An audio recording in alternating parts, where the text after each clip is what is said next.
میں اپنے خاندان کے لوگوں کو جمع کر کے نماز پڑھیں اور خطبہ بھی دیں۔ خطبے کا جب لفظ آتا ہے تو ہم یہ تصور کرتے ہیں کہ کم سے کم 15-20 منٹ تو بولنا چاہیے، اور اتنا ہم لوگوں کے پاس ہے نہیں ہے۔ تمام لوگوں کو علماء، خطبہ، مولوی حضرات کہاں میسر ہوں گے؟ عام آدمی کیسے خطبہ دے سکتا ہے؟ تو اس چیز کو آپ پہلے سمجھ لیجئے۔ خطبے کے لیے یہ ضروری نہیں ہے کہ آپ بہت لمبی چوڑی عربی میں تمہید باندھیں گے، یا جیسے جمعے کے خطبے میں خطبہ دیا جاتا ہے عربی میں کافی لمبا، ویسا ہی آپ کو کرنا ہے۔ نہیں، خطبے کا تصور اسلام میں خاص طور سے اس طرح کی صورتحال میں صرف اتنا ہے کہ خطبہ مشتمل ہو اللہ کی تعریف پر، رسول محترم پر، درود پر، صحابہ کرام، تابعین اعظام، امامان دین، ان کے لیے دعائے رحمت پر، اور اسی کے ساتھ کچھ دین کی باتیں،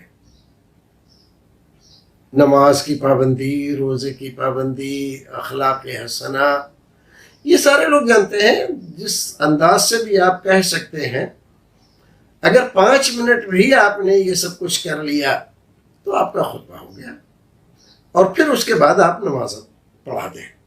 نماز کیسے پڑھائی جائے گی؟ عید کی نماز جیسے 2 رکعت ہم پڑھتے ہیں، جیسے جمعے کی نماز پڑھتے ہیں مان لیجیے، تو 2 رکعت نماز ادا کی جاتی ہے۔ بس یہ ہے کہ اس میں 12 تکبیریں زوائد علاوہ تکبیر تحریمہ کے کہی جاتی ہیں۔ پہلی میں 7 تکبیریں اور دوسری میں 6 تکبیریں، 5 تکبیریں،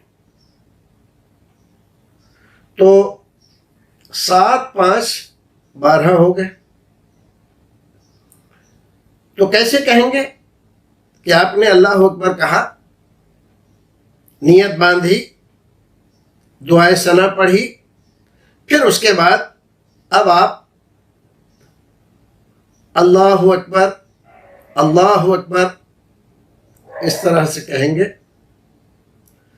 اور اس بارے میں اگرچہ اختلاف ہے تھوڑا سا کہ رفع الیدین کریں گے کہ نہیں کریں گے، تو دونوں مسئلے، آپ کرنا چاہتے ہیں تو آپ کیجئے، نہیں کرنا چاہتے ہیں نہ کریں، اس سے نماز کی صحت پر کوئی فرق نہیں پڑتا۔ جائز ہے کہ آپ رفع الیدین کریں، رفع الیدین کر کے اور آپ ہاتھ باندھ لیا کریں۔ اس طرح پہلی رکعت میں 7 تکبیر، دوسری رکعت میں 5 تکبیر، دوسری رکعت میں جیسے ہی آپ اٹھیں گے تو کچھ پڑھنے سے پہلے آپ 5 تکبیر کہیں گے، پھر بسم اللہ الرحمن الرحیم، اعوذ باللہ، بسم اللہ، یہ پڑھ کر پھر آپ سورہ فاتحہ پڑھیں گے، اس کے ساتھ ایک سورت اور پڑھیں گے۔ بہتر ہے کہ آپ وہ سورتیں پڑھیں جو عام طور پر جمعے میں پڑھی جاتی ہیں۔ تو آپ اگر اتنا کر سکتے ہیں تو آپ عید کی نماز پڑھا سکتے ہیں۔ یہی طریقہ ہے عید کی نماز پڑھانا۔ تو آپ ایسا کر لیں، یہ آپ کی عید کی نماز ہو گئی۔ اللہ رب العزت ہمیں اور آپ کو پریشانیوں سے بچائے، اور اللہ کرے کہ اس وقت تک لاک ڈاؤن کھل جائے اور ہم میدان میں سنت رسول کے طریقے پر نماز ادا کر سکیں۔